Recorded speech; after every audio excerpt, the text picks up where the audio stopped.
On a Wednesday morning, we always have a chat with a fine voice of North Canterbury, Mayor of the Hurunui District, Mari Black. Kia ora. Good morning, Mari. How are you? Oh, good morning, Kerry. I'm very well, thank you. That's the way, a wee bit grey, wee bit damp. Yeah. In fact, it's not just grey and damp. It's actually quite, well, there's warnings going out in regards to weather in the Hurunui District. Would you like to speak to that at the moment, Mari? Absolutely. We have been given some wise counsel, I guess, ahead of the predicted heavy rain across our district. So, I do ask people to take extra caution if they're out driving.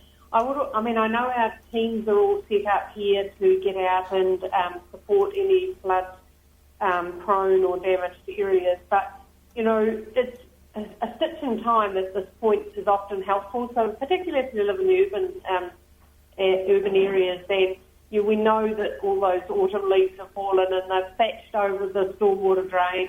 Put your gummies on and get out there and kick those leaves away so we don't have increased flooding potential. So, sometimes a little bit of common sense and a helpful neighbourly approach is a really good idea, but our teams are all set up ready to go to support if indeed we get this significant rainfall over the next 36 hours, I guess. I'm having a quick look at Russell Voice on a Canterbury Weather Update site. He says there is about a third of the annual rainfall for North Canterbury, Kaikoura, in the next 36 hours. That is substantial, very substantial. And you're suggesting that people keep an eye on the Hurunui District Council website? Yep, absolutely. And if it's not necessary travel, under these extreme conditions, sometimes it's better to avoid it if you can. But do look after yourself, look after your neighbours, and in many ways that's what the symbolic nature of Anzac Day that we've just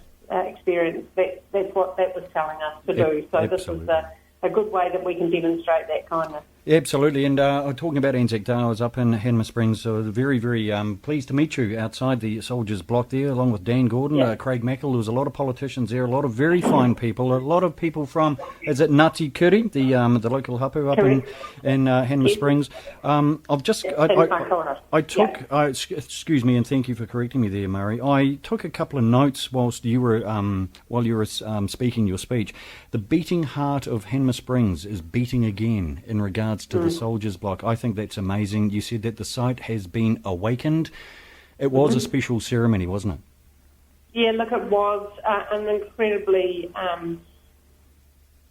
which has been a long-held dream for all the time since I've been on council, in 2010, but before that, to bring the building alive. It's been a lot of work to get us to this point, and of course the work isn't complete yet, because we've still got some further visions to actually enable the buildings to be to further cement our understanding of recovery from those horrors of war, but also the recovery from drug and alcohol use, which are both significant as part of a healing process. So we want to honour and respect and offer that opportunity for that immersive experience with dignity and integrity. Place of healing, that's a very poignant term. I like that, a place of healing, because sometimes you just need to be able to listen to nature, listen to the birds, the wind, and laughing children that sort of just rip through from the Hanma Springs pools. That was very evident on Friday as well. It is a place of healing. It is a beautiful piece of New Zealand, and we've got it right here in North Canterbury. Yeah, there is a garden on the Queen Mary South site called the Spiritual Garden, and our plans are to reshape that. I mean, it's been a little left to, perhaps a bit of weed invasion, but we would like to recreate or develop that garden, because when I go into that environment, it's shrubs, but it's inside like a room, but it feels like I can imagine that would have been a calming place for people to go. the spiritual garden. So, fantastic. I think that the whole ceremony on Friday was wonderful, including the singing from the Hurunui District Council members, including Hamish Dobby. He was very, very keen to actually do a bit of singing there. I was quite pleased to see that.